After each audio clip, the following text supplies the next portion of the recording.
What are your thoughts on the discipline? You know, you've spent on almost a lifetime, a professional lifetime, as it were, in the discipline of political studies. The ANC had very much placed itself in the midst of third way politics. Once you came to South Africa in the early to mid 2000s, what strikes you? There was really a strong belief that the study of politics could be much more scientific. Sure. They had become an inspiration even for liberation movements in Africa.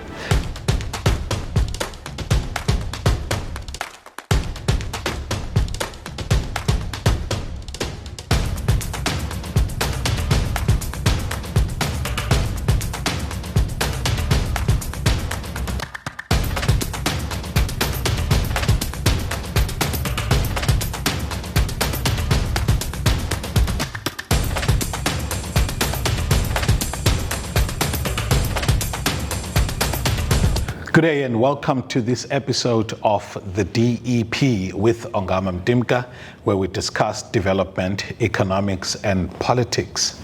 I am excited today to be joined by a visiting professor at Nelson Mandela University, Professor Gary Prevost, who's been coming here for over nearly 23, 24 years, he'll correct me, just now from St. Cloud University.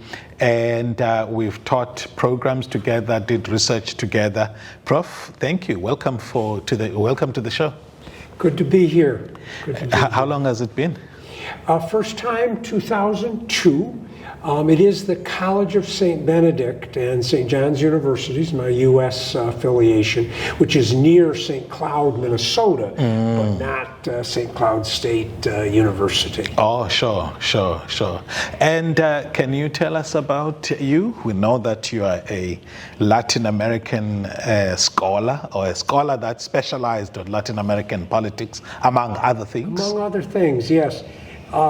This is my 56th year of university teaching that I began when I was a doctoral student at the University of Minnesota in the Twin Cities, where I went to graduate school and got my master's and doctorate.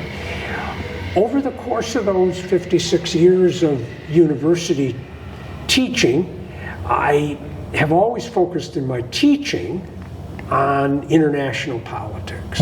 That's always been the teaching focus, and this year, my 56th year, this past week, I began my teaching of the International Politics Honors Seminar for the university in the History and Political Studies Department.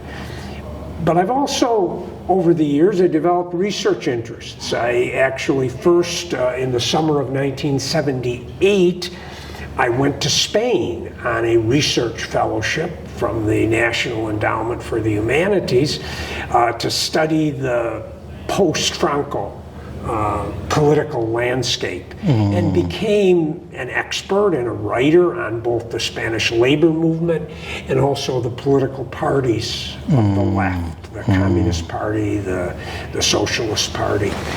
And it was actually from that when in 1979, 80, there were dramatic developments in Central America, the Sandinista revolution in Nicaragua and the possibilities of revolutions in Guatemala and El Salvador. I switched my focus of my research to Latin America. And so I have now, for the past 40 some years, I have focused a lot of research on Latin America. With a colleague from the University of South Florida, I am the primary author of a textbook that we use for the teaching of Latin American politics in both the United States, Canada, Australia, New Zealand. That's been a labor of love and an opportunity to reach students across many different courses and countries. And then, beginning in 2005, I became a research associate here at what was then the University of Port Elizabeth.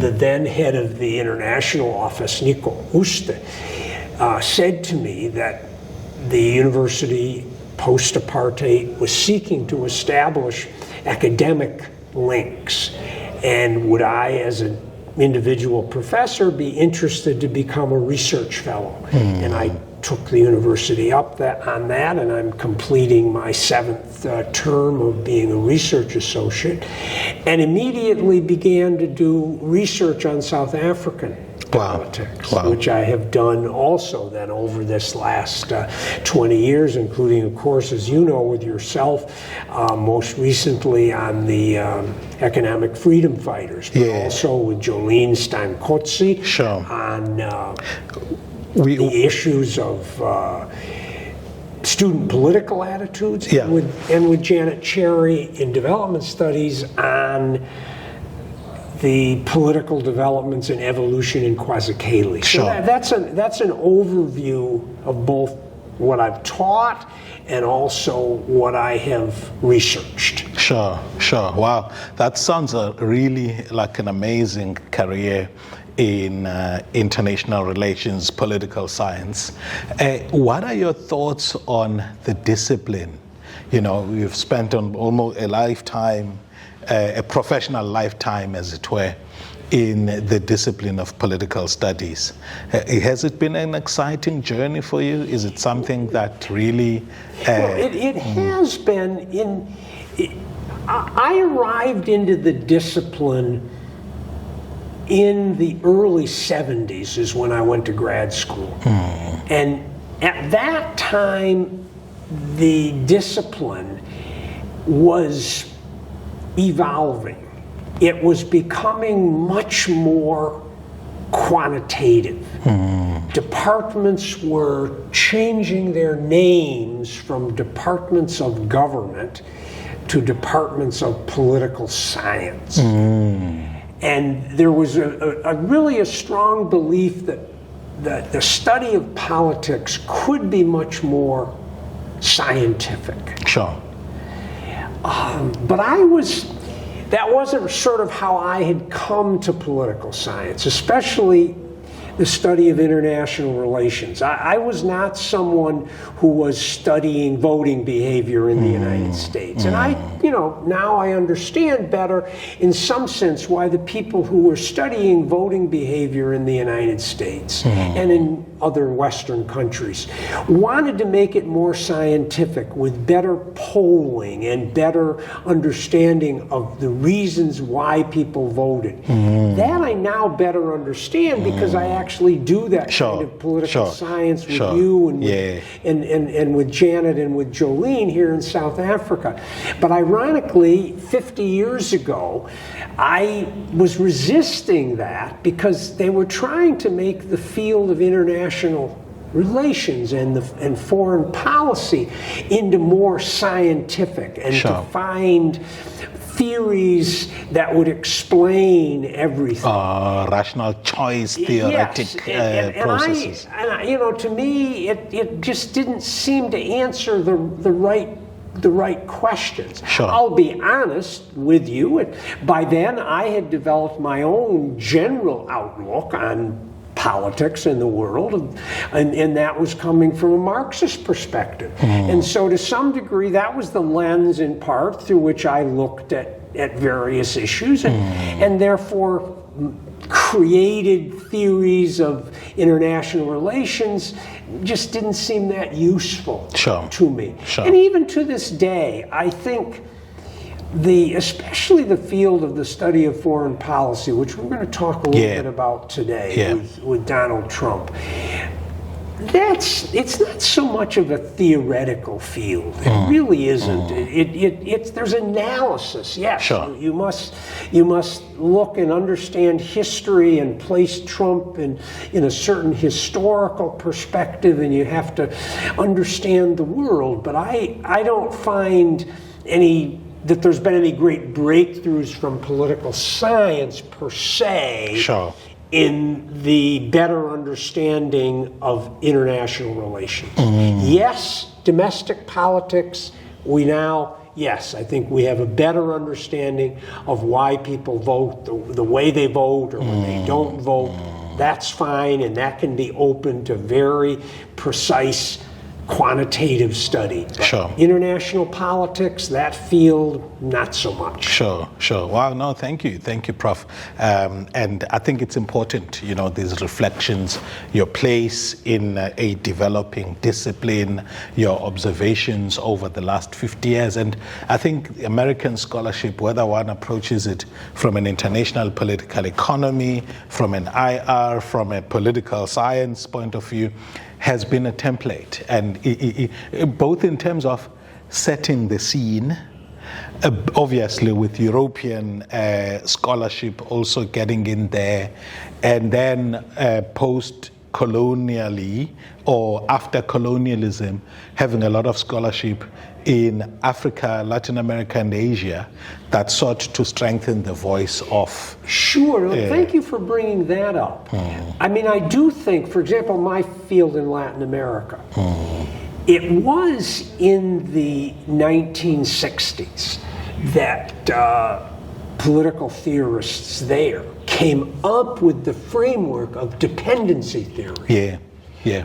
Now, again, I would argue, in a sense, it flowed out of a Marxist understanding of political economy. Yeah. But they refined it to be able to understand why, even though their countries had been freed from Portuguese and Spanish rule for well more than a century, that their economies were still linked in many ways to the global north, and even to, in some ways, former colonial masters. And as a result, Andre Gunnar Frank and the development of dependency theory, I think, was helpful, and had a very definite impact in our understanding of political economy in Latin America. I would say a parallel. And I'm less, because Latin America is my field, though I've done my work here in South Africa. You would be much better, and others locally, coming up with what's here, coming up with post-colonial studies. Is the measure of that. It's Africa's defining of You could use dependency theory for Africa, right? It was developed in Latin America, but naturally, scholars here in Africa have moved to develop their own kind of post-colonial analysis and then to talk about how then do you decolonize? How does Africa break away from colonial masters that only left, in the case of Africa, a little over 60 years ago. Not like Latin America of more than a century. So yes, I do think that scholars who seek some theoretical understandings, especially of political economy, can be very useful. Well, no, thank you, Prof. Stay tuned. We are discussing development economics and politics with a professor from the U.S., Professor Gary Prevost, who's worked on Latin America, studied in Spanish politics, and has done a lot of research on South Africa. Once you came to South Africa in the early to mid-2000s, what strikes you? And what do you work on? Well, what I was most interested in, and it may be a little bit narrow, but within my arena, because what I had studied, beginning in Spain with the labor movement and with the Communist Party and the Socialist Party, and then when I moved to studying the revolutionary parties in Latin America, the Sandinistas in Nicaragua, the parties and revolutionary parties in Guatemala, the Farabundo Martí Front in El Salvador, which was the revolutionary party. I really zeroed in on that. So when I came here, that was a juncture, a moment in which say, even in the case of Latin America, revolutionary parties like the Sandinistas and the Cuban communists much earlier had been revolutionary parties, but then they had arrived at state power. The case of Cuba and Nicaragua, by full-blown revolution. They defeated militarily the old order, and they were in a position to shape their own societies. And in Obviously, I knew that the situation in South Africa was different. Yeah. By the way, Prof, they had become an inspiration even for liberation movements in Africa.